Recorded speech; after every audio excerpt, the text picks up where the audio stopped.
so show me how you would go into a cartwheel. Like that. Okay.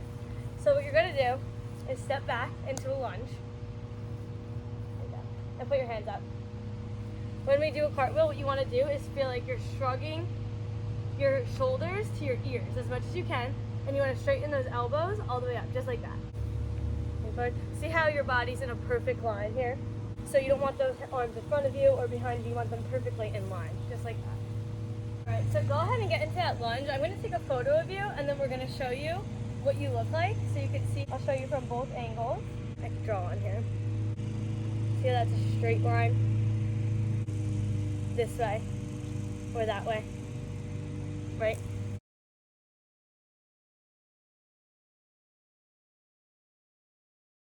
We can start here, but it's easier to start with a step like this. It's called a hurdle because it gives us more power because our power moves forward. So this is how real cartwheels should look. And you have more momentum. Your knees and your arms are going to go back. Our arms are going back because that builds our momentum forward to jump, right? So go ahead and jump with your hands here. And now jump, moving your arms backwards for momentum. See how you get much higher? So the cues are shoulders to ears, hands above your head, leg in a straight line to your fingertips.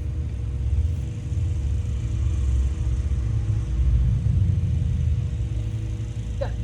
Make sure those shoulders are a little closer to those ears.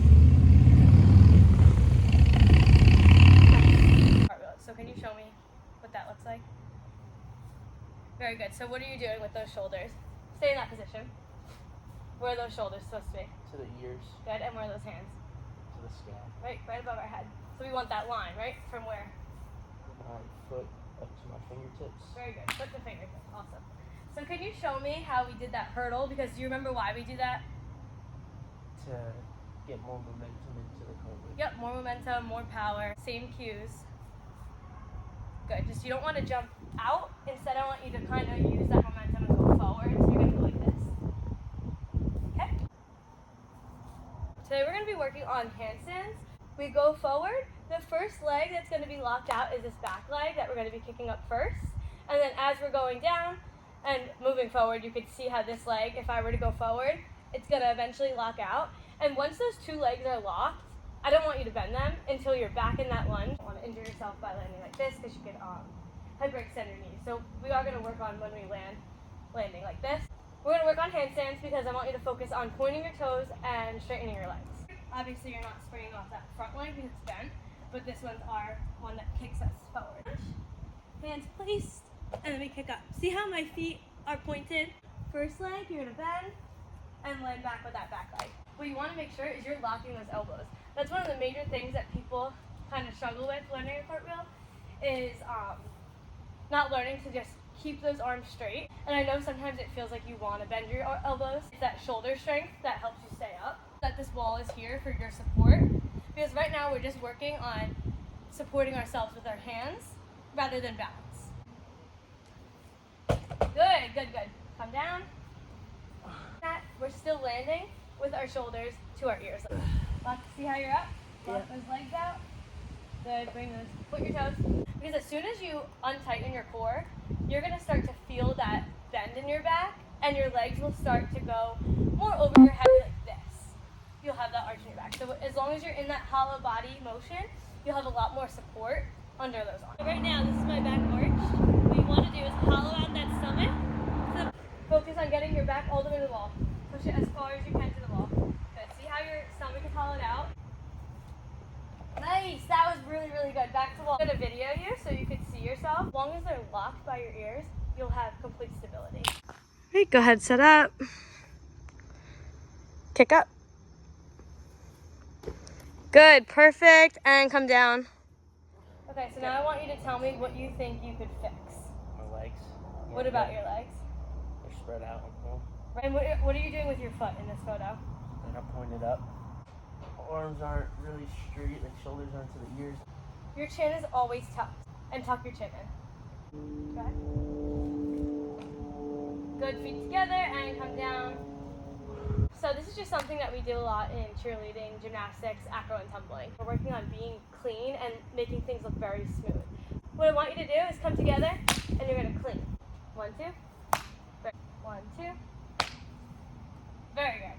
All right. Now do that handstand. Up. Oh, that was one of your best ones. Come down. Very good.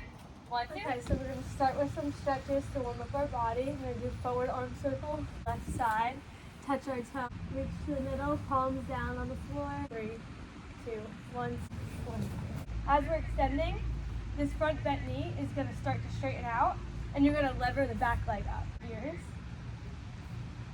And then I come back up, same position. You don't want to open up those arms. You want to keep them straight. Go ahead, lean forward, lock out that front knee, pick up.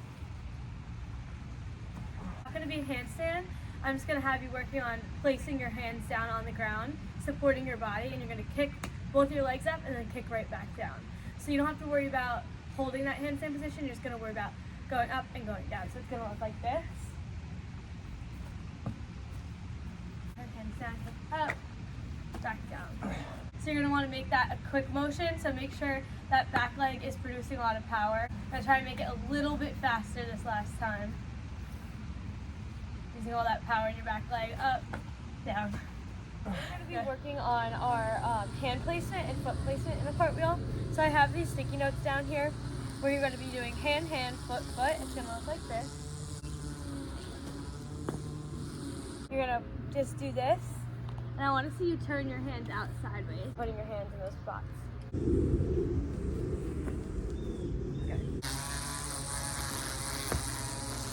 The movement is slowing down when you're upside down. So what you need to do is kick those feet harder, getting more power, because once you get kind of like halfway up there, you start to slow down, and that's what makes you wobble off to the side. The faster you go, the more smooth the transition is going to be.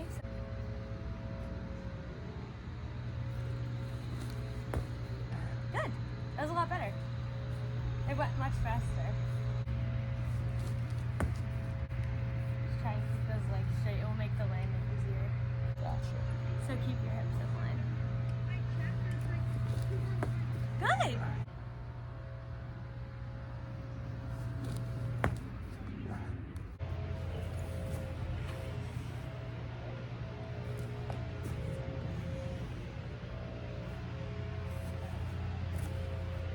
Sure, your hips are high. So, oh.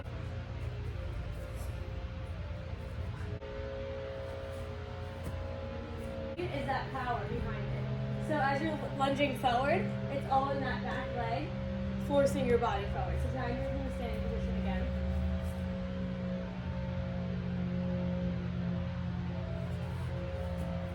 Good. You're kind of going from the standing position and just popping out. What I want you to do is that hurdle to move forward to create that power.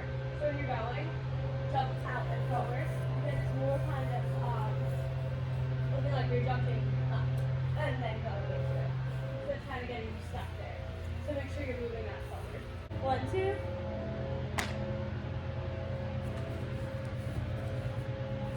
Now, Yeah. when you're in this position, that's when you start to get a little slow. So that means our pickup isn't picking up hard enough. So you need to like get more power in that back leg. Going over. It needs to be quicker, because if it's not, you're going to start to feel your hips get out of alignment. And you want to keep them aligned so you can land straight like this. Because as soon as you start to get a little wobbly, your landing is going to start coming out because your body's not getting full rotation. Today we are going to be working in the standing position because we're going to be working on keeping our hands together. Good. You just need to make it a little quicker because your hips are starting to swing around the side rather than over because there's not enough power behind it. Kick hard. Good. Do you feel it makes it a little easier the faster you go? Yeah. Good. For now, I'm going to work on we're going to be working on your arms. So what I want you to do is put your arms up here like that. Going this way? Yeah. So now put your arms up. Now squeeze that together. Put your arms up. I want you to land the cartwheel with the block in your hands, just like that. So that means you gotta squeeze your arms to keep it in place.